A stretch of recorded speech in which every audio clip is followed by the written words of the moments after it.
time for Branding Business, the only show that brings branding experts and corporate executives together to explore how branding your business can improve both your top-line growth and bottom-line performance. Brought to you by Rieches Baird. And now here's your host.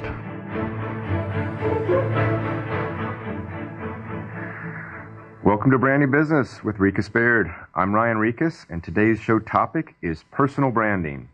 Our guest today is Devin Hughes. Let me tell you a little bit about Devin. He's a graduate of Colgate University, where he was the shooting guard on the basketball team. And in addition to that, he was very involved in, and has been, as a sales and marketing executive, a background in keynote speaking, as well as eclectic thinking.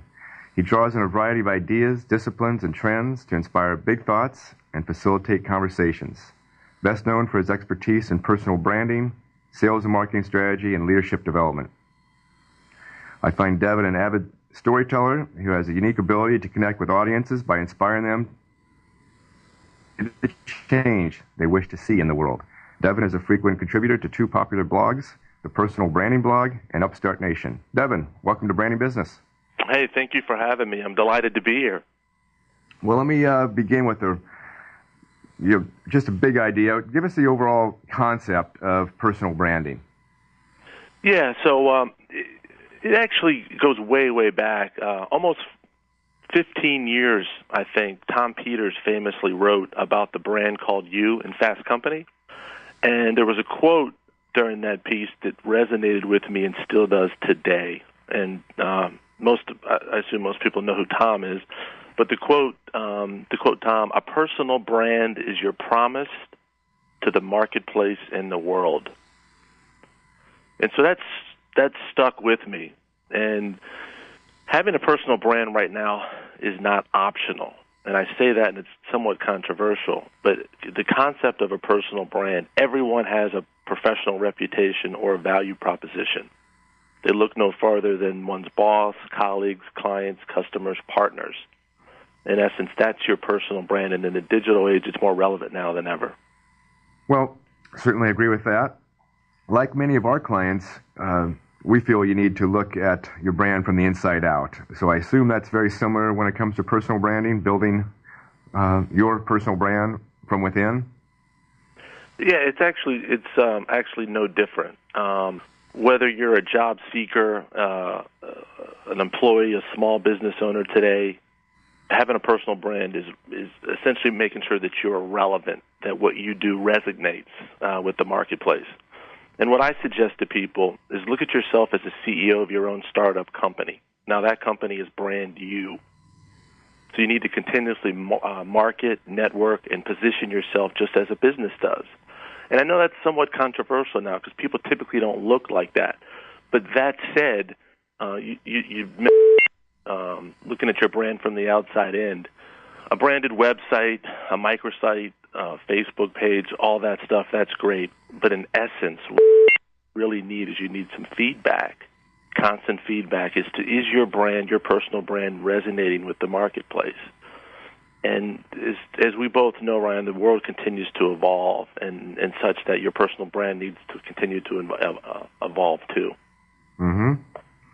Well, that is very, very true. Yet it needed to be founded on some very lasting principles.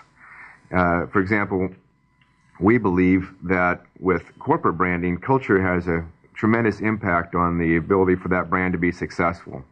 In fact, another famous consultant, Peter Drucker, has made this quote famous: "The culture eats strategy for breakfast." What are your thoughts on establishing personal values as the foundation for defining your personal brand? You know, I agree, and I love the quote by Drucker, too. I actually have it framed in my office. But, you know, what I found here recently is more and more CEOs are talking about the importance of culture as a strategy and linking it to performance and engaging and inspiring people. Now, me personally, I've always found that I can get more perspiration if I provide a little inspiration. So engagement and culture, from my perspective, are on two different sides of the coin, but again, they're linked. And see, from my personal experience, an employee's conduct in the public eye is essentially his or her personal brand. There's a lot of potential for productive personal branding when there's a congruency between the employee's conduct and the company's culture. So I'll give you an example. I'm a big fan of Southwest Airlines. Whenever I can, I fly it and I travel a lot. And most of us know that the airline is known for their passion for customer service, with their wacky, kind of neat commercials, etc. But every time I get on Southwest Airlines, I get a little bit giddy and excited like a kid because I'm looking forward to the joke or the humor or their interaction with one of the attendants on the airline. That's a great example in my eyes of the airline attendants having the ability to create spontaneously in that personal brand, but it's congruent with the corporate culture. Well, and that culture starts at the top and is passed down throughout the organization. And then, as you said, it really allows the individual to be empowered to really deliver upon that value proposition, right? That's exactly right. And there's, and then the flip side of that, if there's an incongruency between the values of the corporation and the first line employees, that's problematic for a variety of reasons as well. And I think far too often the folks in the C-suite don't necessarily, they miss those subtle signs. That if I'm a customer and I'm interacting with he or she in customer service, that's my only tie to the company. That is the brand right there. So if I don't have a great experience, I may not have another opportunity to touch that customer again. Mm-hmm. So when you work with your clients, are most of them individuals who are seeking to better position themselves for their next opportunity or their next promotion? Or are you working with teams within an organization to both align their personal brand along with the organization's brand so that can be taken to a new level? Actually, all of the above. I do have individual clients, so entrepreneurs. I also have folks that, for example, the attorney, he's the brand. So if you take Southern California and I'm an attorney, guess what? There's a lot of attorneys in Southern California, just like there's a lot of dentists. There's a lot of everything. So I work with those folks, but I also work with small business owners with a small sales force.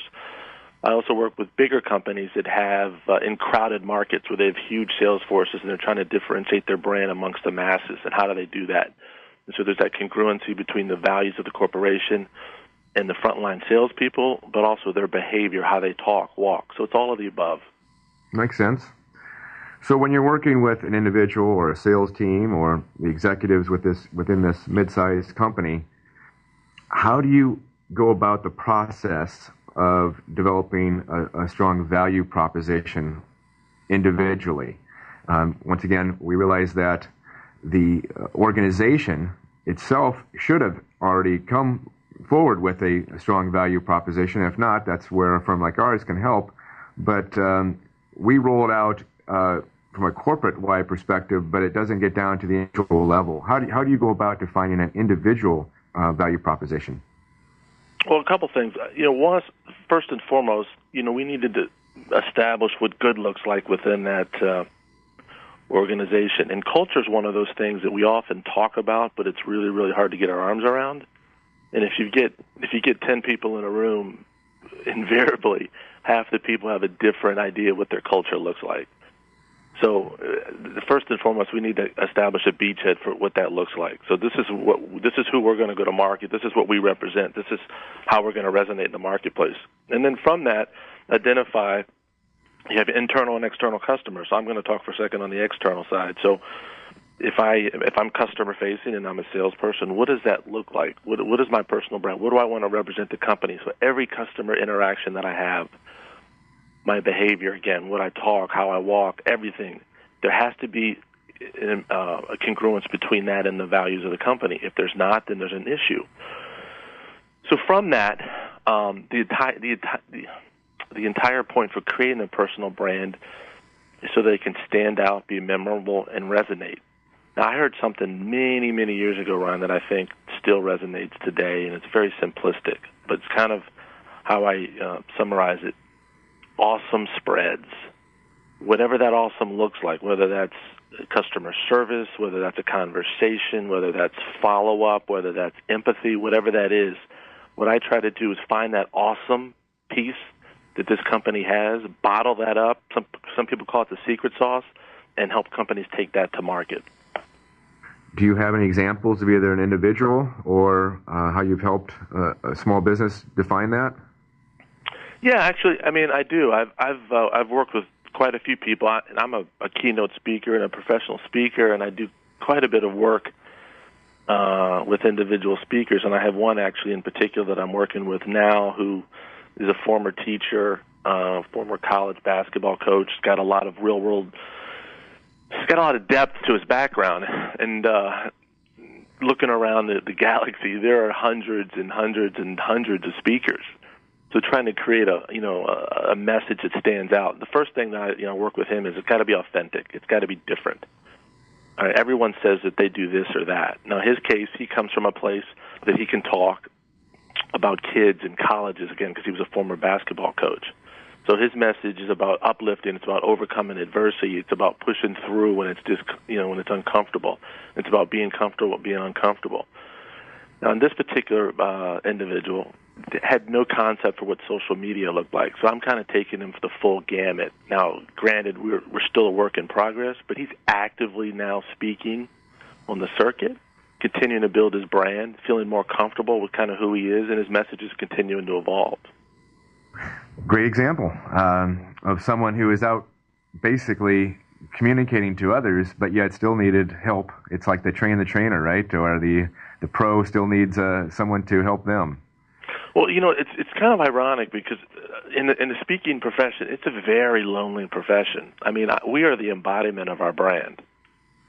So every time that we get up in front of an audience, whether it's 12 people or 1,200, I mean, that is our personal brand. Everything that we do, how we act, people are judging us, sizing us up, what the follow-up looks like. And the only time we ever get any feedback is when we're in front of the audience. It's kind of like a professional athlete. At least they get to practice occasionally and get feedback from the coach. The only time we get feedback is when there's paying customers. So, we're very sensitive to that. And so, I'm pretty critical of myself and others in trying to encapsulate what that looks like. As I touched on earlier, that awesome spreads. And the big thing about speakers and personal branding is being present in the moment, being so comfortable that you can just encapsulate that and share it with the world. Mm-hmm. So maybe you could share with our listeners a little bit about the process you go through with an individual on defining their values, their value proposition, their own personal brand. Well, one thing that I have kind of cut my teeth on and find a great deal of value is kind of doing a level set. Gone are the days for the most part, when companies, organizations expect long-term employment from anyone. 5 to 7 years the max. Just employee loyalty right now rarely exists. Some people call this the new now, whatever that may be. But the process that I go from is probably no different than a lot of other people. Again, it's to kind of peel back the onion and figure out, what are you passionate about? What can you go out and share with the world? What do you do? What's your domain expertise? We got to figure that piece out. Once we figure that out, then we add some stories to that. How are you going to go to market? This is the what, now the why. The why is really, really big for me. Why are you doing this? Why now? Why do you think it's relevant?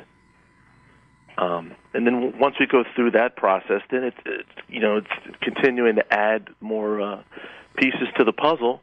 But it evolves. I've heard, just recently I heard something that I thought kind of resonated with me. And I forgot who said this, but the anthropology of the brand. And he said, essentially, the brand's relations to customers' lifestyles and preferences. The world continues to change, so the brand has to change with it.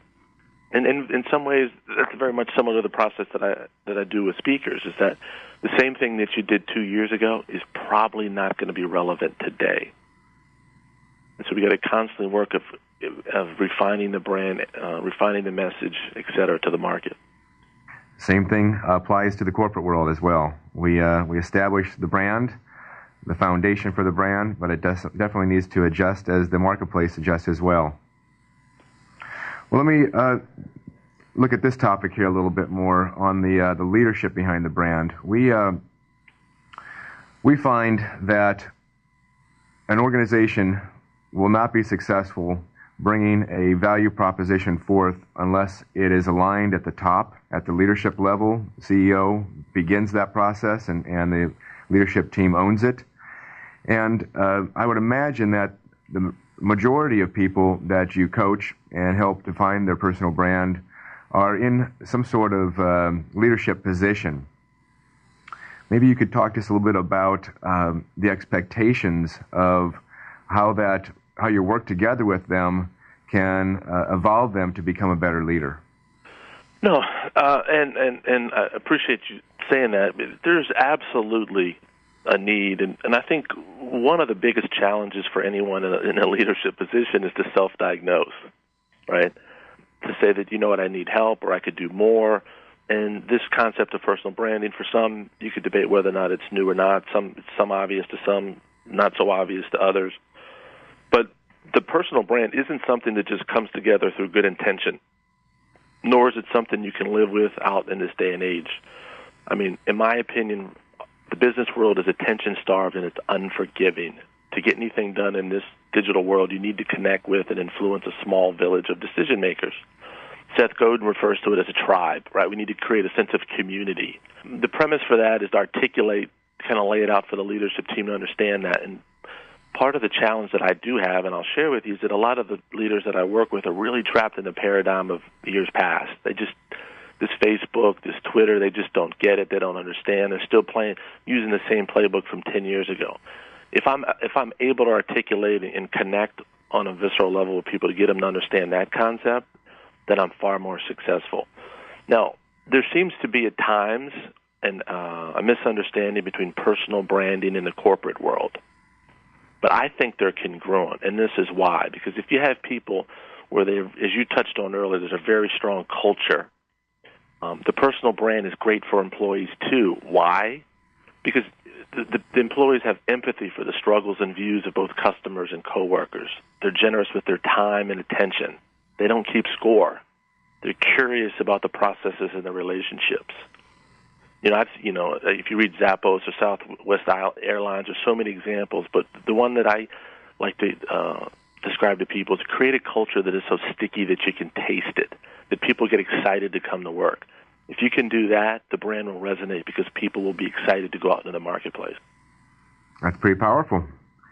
So you spoke earlier about the idea of storytelling, and then a moment ago you also brought up social media, and certainly there's an opportunity to build your personal brand through storytelling on social media. Maybe you could just chat a little bit about that topic. I mentioned earlier, and not to retread, I think that awesome spreads, and I agree with that. So I'll give you an example, and this just happened to me recently. I attended a networking event. I've had mixed success over the years. We've all attended them. So I went to this networking event after work. You kind of stand around and wear a name tag, and everyone introduces themselves. And for whatever reason at this one, I walked in, didn't know a soul, but felt more like a research project for me. And so as I was there, I noticed that the first words out of the majority of the people that I spoke with were, "Hi, I'm a dentist, I'm an attorney, I'm a physician, I'm a CEO," as if that was supposed to resonate with me. Like, that's great that you went to law school, and I'm excited that you passed the bar, but so what?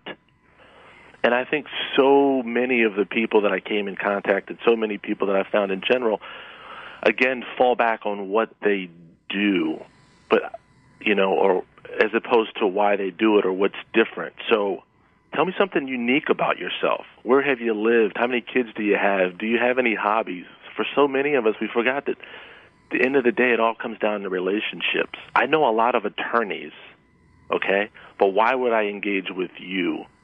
And that was a recent example, again, but small, but it really struck me. But the folks that I talked to were so enamored with, again, their titles and their professions, but that was kind of where the line was drawn. Didn't really peel back the onion any farther than that. Well, people obviously relate to storytelling, and that's one way to dig deeper and, as you say, peel back the onion a bit more. So when you coach executives or individuals, do you help them define their their own elevator speech or whatever you would possibly call it, the most concise way to elicit a response?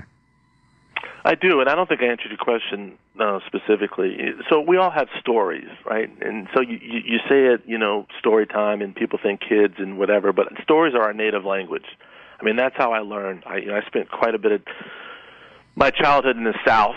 My grandmother lives in Knoxville, Tennessee, and for whatever reason, I grew up in Washington, D.C., so huge dichotomy between the two, but would literally sit on the porch of my grandmother, and she would just tell stories. I mean, she was a great storyteller about what it was like. And one of the things I always remember is that she had an outhouse on her property, which to me, in the 70s, an outhouse, I couldn't comprehend. And she would just tell these stories of the South, and I learned so much. And in some ways, there was so much wisdom in that. So when I work with executives and other leaders of organizations, I try to articulate as best I can the true power of stories. Not so much for their own benefit, for the benefit of their employees and the market. The challenge is that so many leaders and executives don't think they have the stories. And so what I have to do is share them, that all those personal experiences, all those anecdotes, all those things that made them go, aha, those are potential stories. They don't have to be long. They just need to be bite-sized.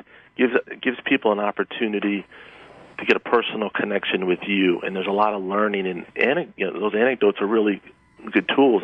I refer to them often as tribal knowledge. So within an organization, those stories and anecdotes, if you can bottle those up, encapsulate those, and share those amongst the teams in a virtual world, they're really, really, really powerful.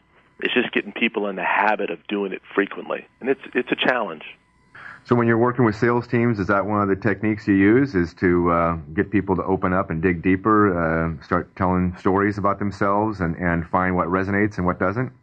Absolutely. And I come from a sales background, and the de facto way is to push product, right? I mean, and one of the ways that I try to help organizations differentiate their sales teams is to get away from the same playbook, because invariably most of the folks have been the variety of sales training, whether it's Stan, Sandler, you name it, they've all been through it, read all the books, but their behaviors are very, very similar. So, and more questioning and more stories.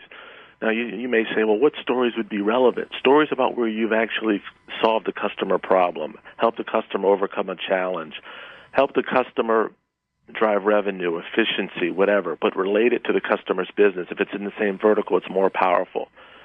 And if you can bottle up those stories, whether in Omaha or Manhattan, and you can spread those around, they're really, really powerful for the salespeople and really, really powerful for the customer, because it establishes credibility, makes the experience authentic.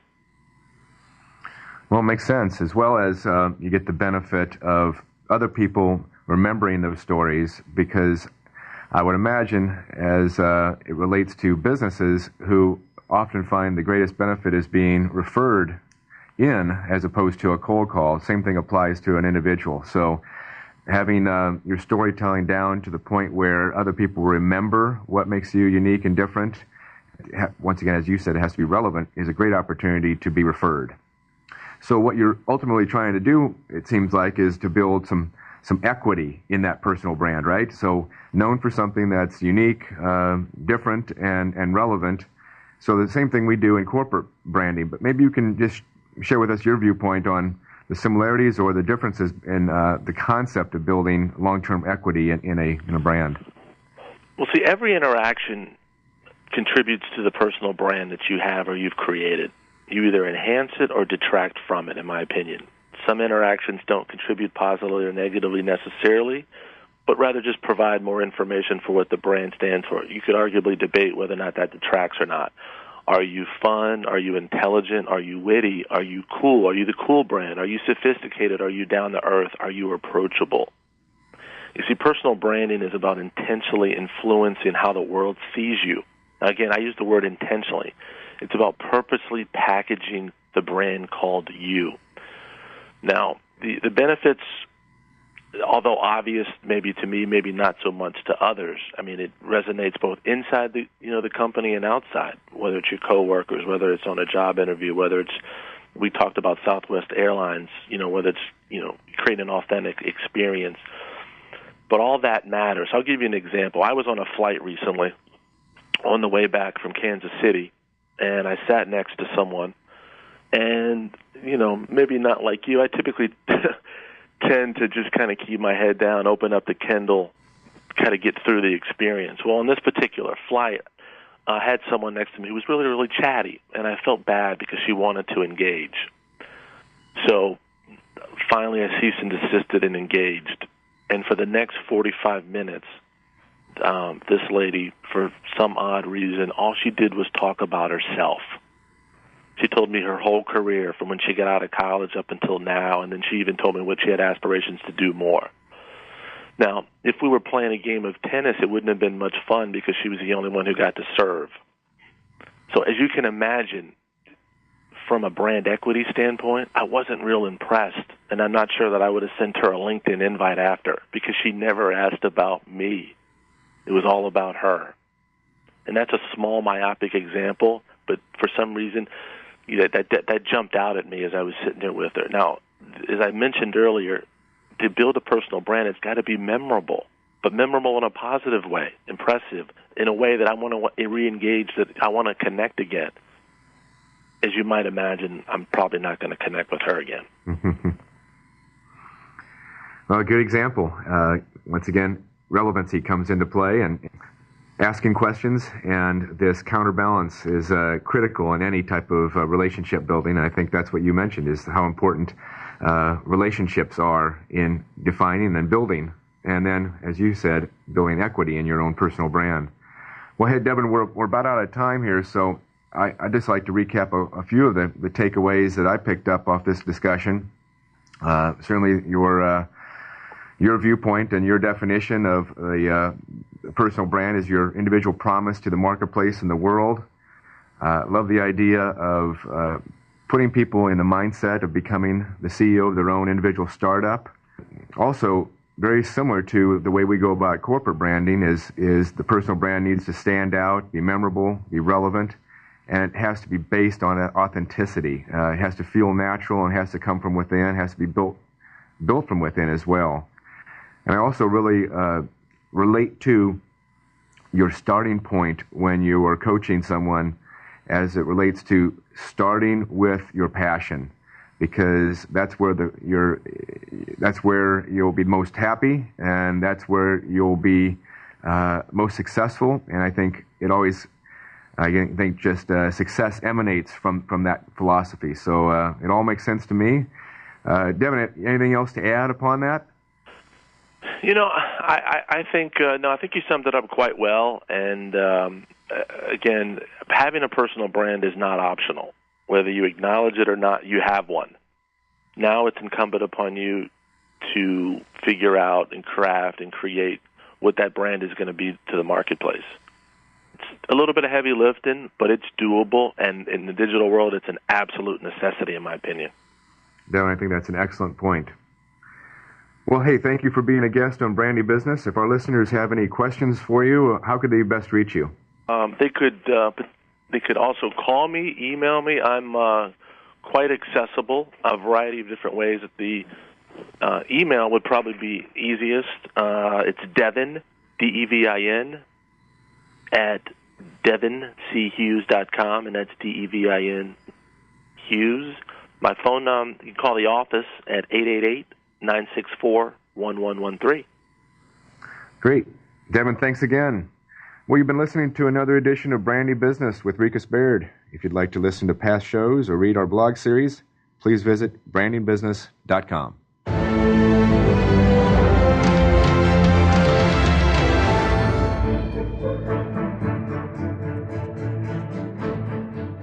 You've been listening to Branding Business, the only show that brings branding experts and corporate executives together to explore how branding your business can improve both your top-line growth and bottom-line performance. To hear more, simply visit our website, brandingbusiness.com, or tune in next week to learn how you too can build your brand and move your business forward. Brought to you by Rieches Baird.